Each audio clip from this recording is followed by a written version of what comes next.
All right, round 3 after many hours.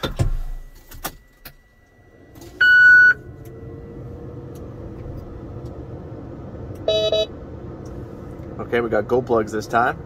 It's because the hasn't been plugged in a while. Go plugs are over there in the far corner.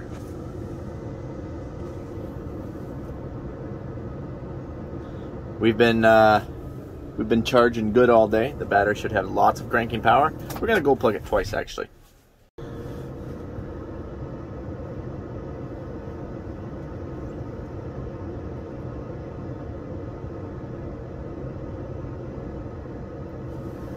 As soon as the go plugs goes out, we're gonna give it some crank.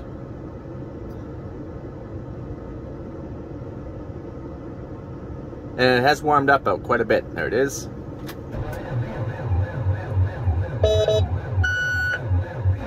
Oh, I'm just running it off the starter. Still running it off the starter. Still running it off the starter. There it goes. Come on.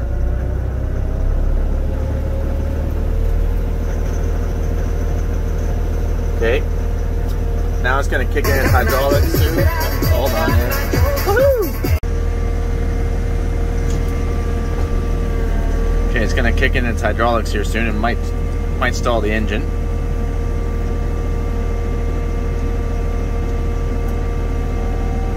So I've been working on this thing all day, if you were wondering.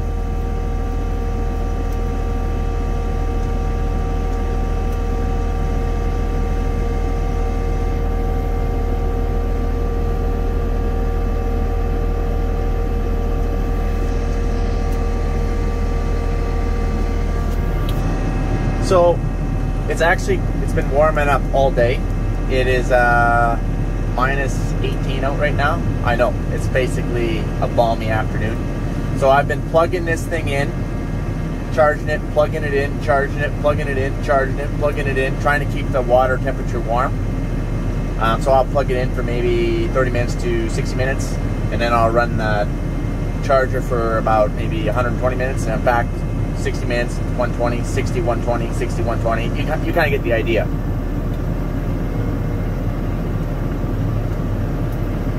Mike is freaking excited. Like, I mean, freaking excited. So he's gonna need a really good warm up, obviously. Fortunately, the temperature has worked with us. Whoop.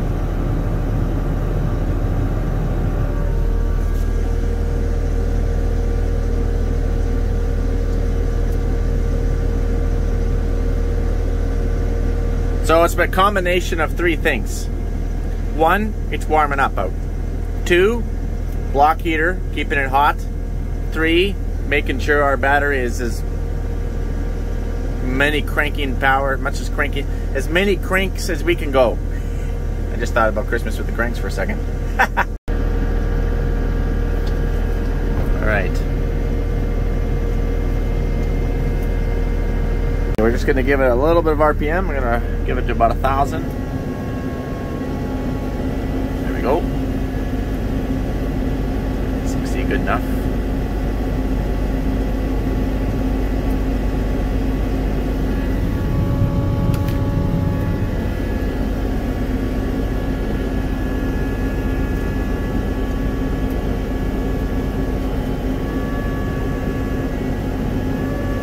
All right.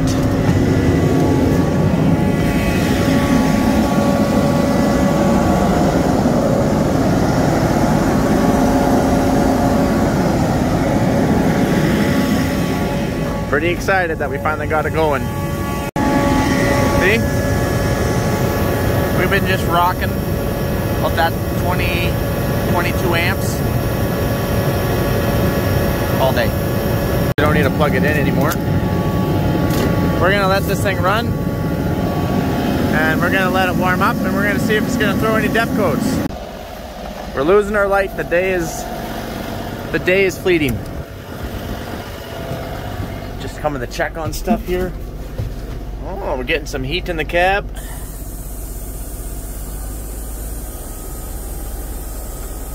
Want to put a little more heat on the engine here, and because there's like none. But it's hard for these things to run, or sorry, it's hard for these things to warm up when they're just sitting idling. Doesn't matter whether you have a big tractor, even my Chevy, it is sick cold when it's sitting idling. But we're gonna give it some more time, and we're gonna take it for a drive. Probably dark when we take it for a drive, but we're gonna take it for a drive. Okay? Okay. Okay, so it's been an additional hour and a half out here idling at a high idle. We're gonna take it for a run. We're gonna stretch its legs here.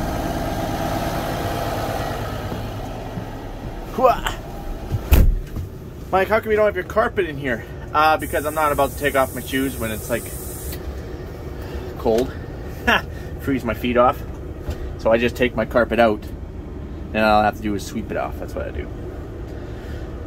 So, what do we got here? Whoa, sorry about that. We're in second gear, as you can see. You typically always want to leave it in the gear you want to start off in when you park the tractor at night, because it takes a long time for it to warm that tranny up before you can shift gears.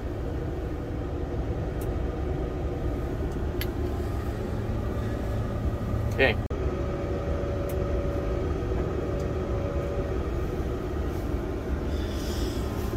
Let's go pedal mode. Oh, I guess pedal mode is on.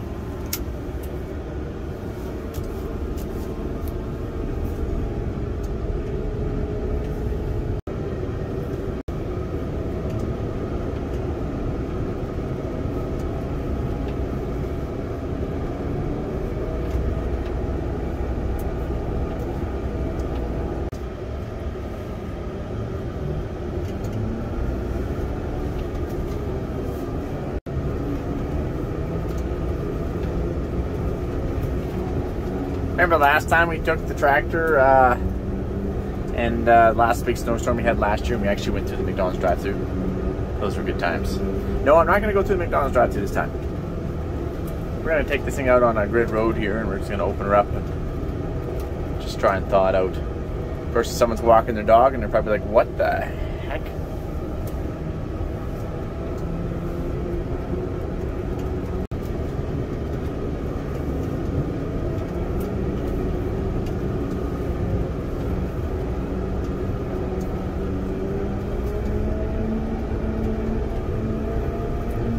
Switch to joystick mode. You can do that on the go.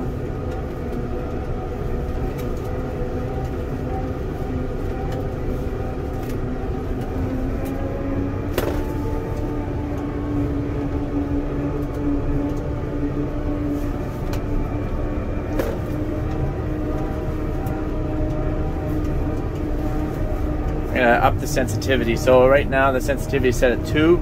See if I can zoom in on that just a little bit. Right there. That's our joystick sensitivity. Up that sensitivity to 3.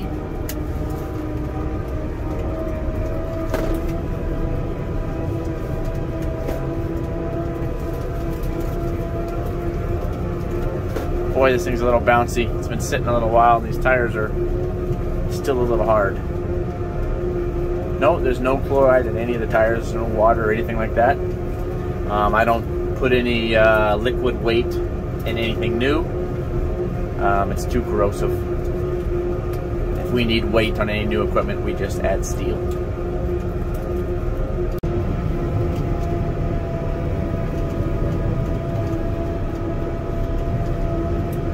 So Mike, what is the whole point of this? Why are you going out to stretch the legs? Well, my def is still froze like an ice cube. Okay, I just tapped on that puppy. And I'm not 100% confident that we're going to be able to drive this thing all the way up to the North Farm without having a def issue. So I was like, you know what? If it's going to have a def issue, I would rather have a def issue right now versus me getting a couple, 3-4 hours away from my dealer. Now, typically how it rolls is you're not going to have any sort of an issue until you get about 3 or 4 hours away from your local dealer. That's normally how things roll. But I was like, you know what? If I'm going to, I just wanted to see. I just kind of want to maybe to throw it up or something. Let's open this puppy up. Oh, wow. We're a little, it's bouncing. Okay, we're gonna have to either speed up or slow down here. Whoa! Hold on, everybody. Here we go. Now we're leveling out. 29 point, well, basically 30.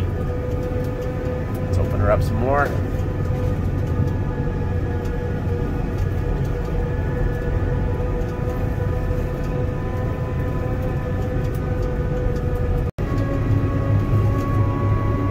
.5, 34, that's all right. We're pretty much at our top speed right now. Don't really know this road, so I hope nothing is gonna come up on us too fast here.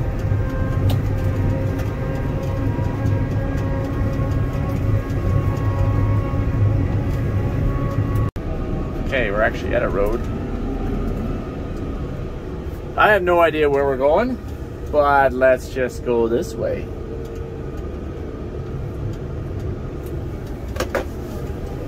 My cruise is on.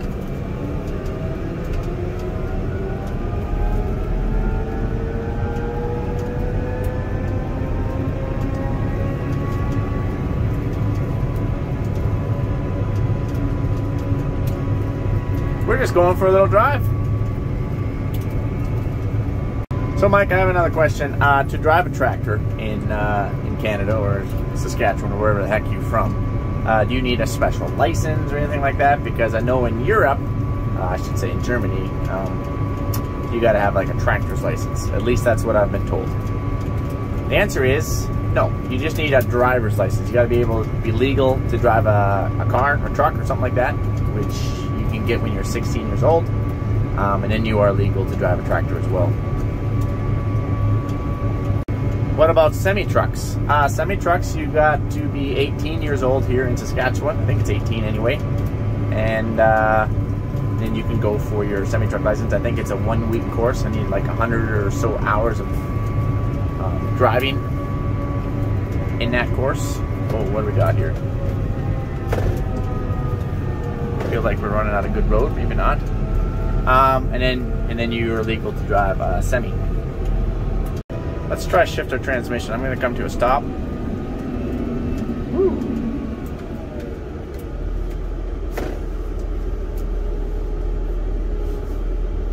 So, right there, see the number 4? So that means we're at the highest sensitivity, which is why we stop so fast. And we're in second gear. You can't shift these puppies until that transmission warms up. I'm pretty sure it has. We've been driving. Perfect. Just like that. So then you're off in first. Switch to second. Oh, right. Hold on here. Perfect. Just like that.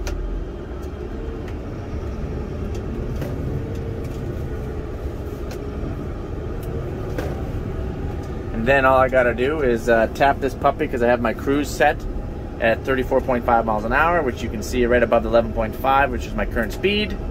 Tap it, lights it up green, and hold on. Whoa, if I can get this thing out of zoom, there we go. Our road looks like it's quickly deteriorating to a trail.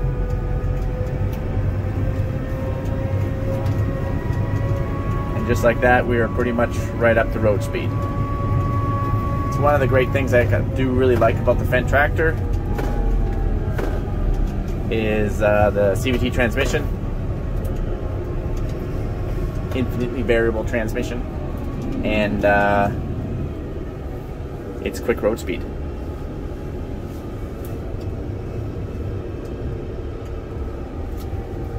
We're gonna turn around because I actually don't know where we're going. There we go, we just turned around. Oh, pretty much spinning at 4 sensitivity on snow.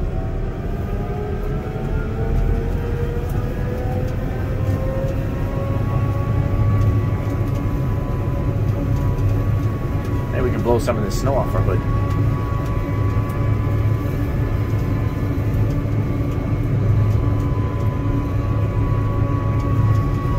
Well, looks like we're not going to have much for DEF issues right now, and which is good. I hope it remains that way.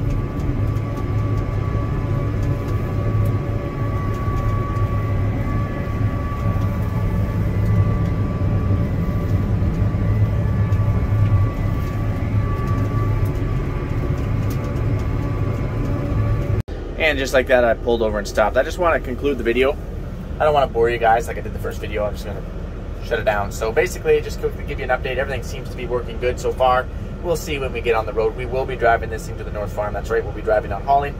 And if something comes up, we'll let you know. But I'm not going to record I'm not going to record the drive because you guys have seen way too many drives as it is. So we're just going to drive it up there. It won't take very long. We should be there in about half a day, about 9 hours, I think, to get it up there. And we'll be off to the races. We need it up there to move snow and run a grain auger and so on and so forth, just like that. Yeah, just in case you're wondering how I got the thing going, I was pretty much working on this thing behind the scenes all day. Didn't want to bore you guys. But once I was pretty confident that we were going to get it going, we're like, okay, third time charm. It might have been like 13th time charm, but we're like, third time charm. We're going to get this. We're going to get this thing going. So that's what we did. So I'm pretty happy about that. We will get the Vasco looked at here before we leave, just to make sure that it is operating the way it should. For whatever reason, it's probably like glitch or a system. I don't know, maybe whatever reason, we'll get it operational. So, okay, you guys have yourself a good one, and I will catch you on the flip side. Yes, on the flip side. All right. Yeah, I know I'm back. I figured you guys might wonder, like, why the heck do you have your pallet fork on and not your bucket? Like, it's snow on the ground, you can probably use your bucket. And that's true. The reason why I have my pallet fork on is because I needed it to dump my edge bags, remember, into my edger. Because that's what this tractor was last doing, was putting down edge, hence the monitor here. But obviously you can't do that when it's this cold or having any snow on the ground, so I left my bucket at the North Farm and I was edging down on the South Farm. Note to self, probably should not leave one's bucket because you just never know what might happen. But no, I got my pallet fork on now, and we'll go back and hook up on the bucket so we can move snow when we get back north. And yes, that is the Swift Current Horizon that we're on our way to. I checked our def, it's definitely not thawed out. It is still a solid ice cube.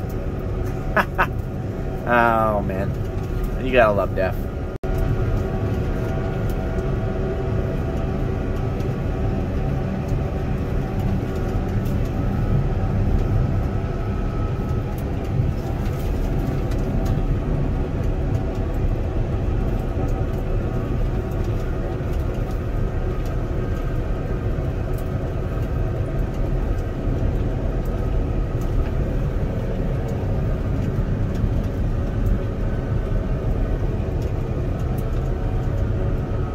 All right, guys, have yourself a great night. Adios, amigos.